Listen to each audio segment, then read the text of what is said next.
আসসালামু আলাইকুম। এই যে দেখতেছেন হেডসেট, ঠিক আছে, এখানে সব কিছুই দেখা হয়েছে, কিন্তু টাকা তো দেখি না, কোনো কিছু টাকা পয়সা পাইনি।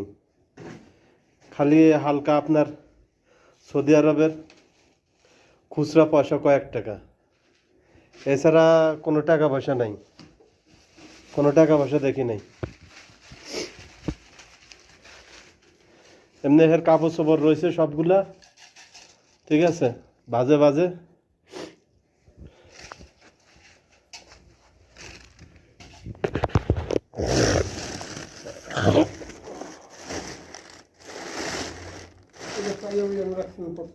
হুম